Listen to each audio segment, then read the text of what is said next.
Dr. Allison, I have another question for my good friend Michael Baca. He's a patron who helps support me to do what I do, making these trips possible. I can't tell you how much fun this is. This is really, it's wonderful to come and sit and learn from you and like hear how your thinking is. Really interesting. And here's his question. Here is on a detailed basic question, if you will, for Dr. Allison. Thanks, Derek. Dr. Allison, based on your work constructing Jesus, you seem to hold the hypothesis that the gospel accounts are primarily based on memories of the original apostles or a core of original followers of Jesus.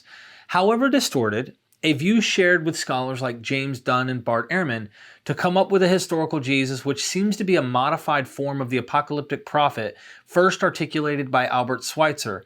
What do you think of scholars like Randall Helms, John Dominic Crossan, Robert Price, Dennis MacDonald, and many others, such as the recent published book, The Origins of, what does it say? It says The Origins of Early Christian Literature, Robin Faith. She proposed that the Gospels are better described as primarily literary documents weaved together from Old Testament stories such as Elijah, Elisha, and Moses, as well as possibly other sources like Homer. This account doesn't preclude there being a historical Jesus, but provides more recognition of the literary imagination and motifs, which are clearly ubiquitous to the Gospels. How would you analyze this alternative approach to the Gospels? Okay, I don't want to comment on any particular scholar there. I don't see an either or here. So I think that I appreciate the literary artistry of the evangelists. I also know that they are reading things through their own agendas. I know that they are adding things and rewriting things.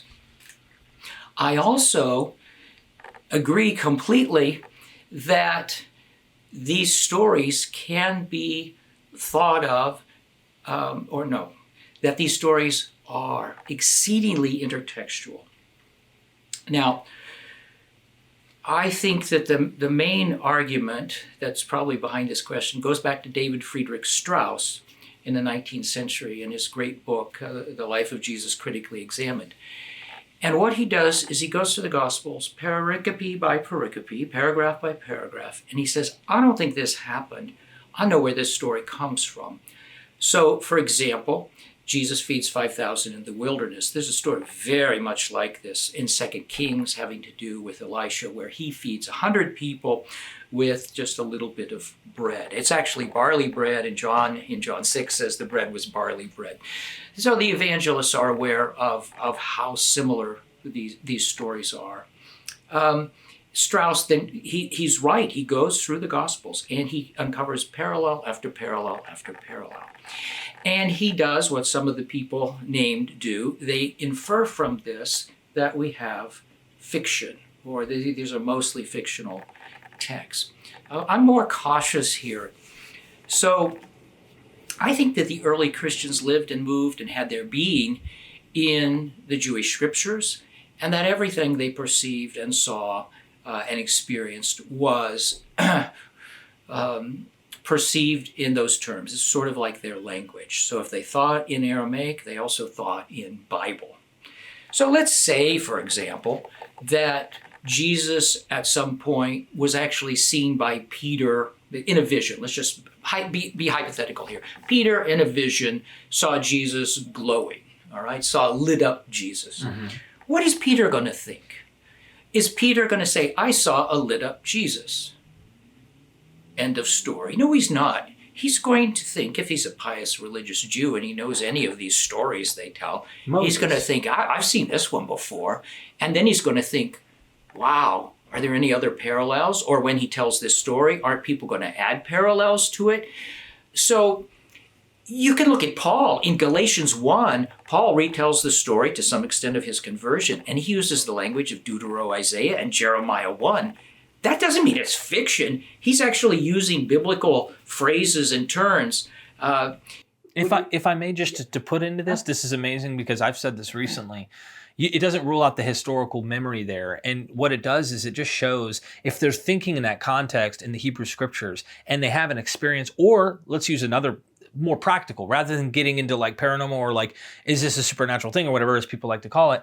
Let's use like feeding 5,000, right? Let's just say Jesus really says one day, let's go out here and we're going to share this bread, whether you call it a miracle. Some people just say it's a sharing experience. It doesn't matter. The point is, he's mimicking his experience, that's the life that he lives through the Hebrew Scriptures. So it's like saying, I'm self-fulfilling in a way, things that are already previously mentioned. Does that make sense? Or... Yeah, that makes sense. And actually, people do think typologically. So the story I always remember, the lineage I always remember, is that Alexander the Great was imitating Achilles. He wanted to be like Achilles. Mm-hmm. And Julius Caesar wanted to imitate Alexander the Great. And Napoleon wanted to imitate Julius Caesar, and General Santa Anna wanted to imitate Napoleon. I mean, you have a whole line here where these people are consciously trying to be like somebody, trying to achieve the greatness of this mythological image that they have. So people do these things. It would make perfect sense for Jesus, if he thought of himself, let's say hypothetically, as a messianic figure, to wonder about how he would relate to Moses, for example. Anyway, you can go on and on. Eusebius tells the story of Constantine's victory at the bridge in the early 4th century. He tells this as though it's the story of Exodus and Moses and the drowning of the Red Sea. But it's a real historical event. No historian doubts it, but he writes it up in these flowery terms. So that would be my first point. My first point is that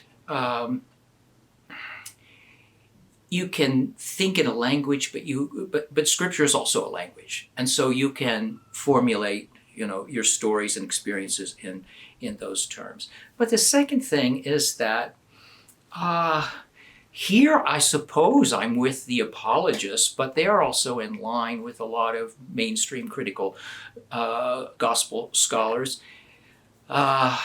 Who would appeal to the so-called criterion of embarrassment. Now, I have problems with that criterion, but it does seem to me there is a surprising amount of material in the Gospels that I think is unlikely to have been just made up. So I don't think early Christians sat around and said, let's make up a story in which people think Jesus is a drunkard, right? Mm-hmm. He hangs out with, he's a wine bibber, or he hangs out with toll collectors and sinners. Or let's make up a story in which his mother and family don't believe in him, right?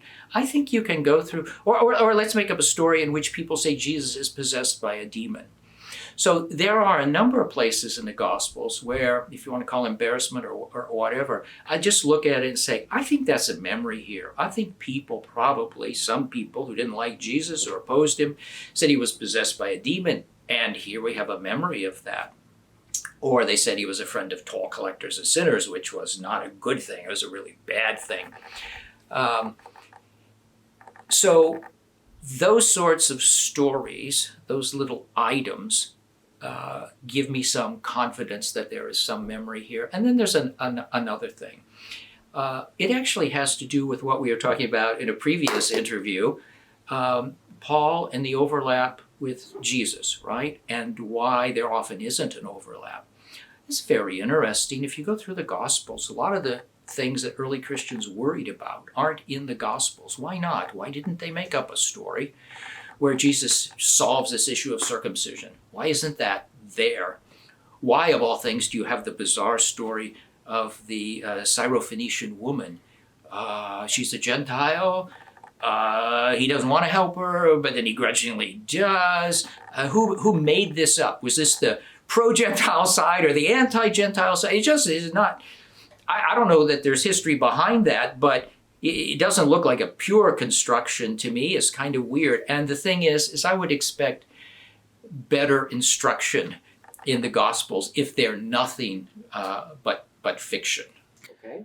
This brings up a wonderful point in what you said, is like, if we see that there is buildup of legend, or if you will, a narrative, it's got a literary, artistic approach, but there may be memory of something really, a kernel here of history. The question then becomes, how do we divorce that? Like, the skeptics might go the other way and say, look, if there is, we can't know. Like, and then the other guys go, no, like the apologist. And I know you probably aren't saying, when you say you side with the apologist, that you say, because there's a kernel, I believe that it's all literally true, and what it's actually saying is not at all. yeah. Obviously. But a lot of the apologists are saying that. They're saying because this would be their whole argument that from what I can tell, and I'm not talking about every apologist, for the most part, the ones that I've seen, they'll say stuff like, well, that was embarrassing.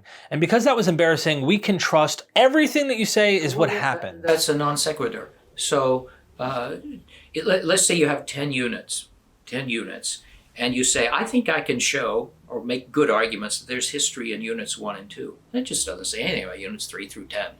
Right. It doesn't. And it would in a world in which people cared only about history. That's all that made human beings tick. But we know that it doesn't.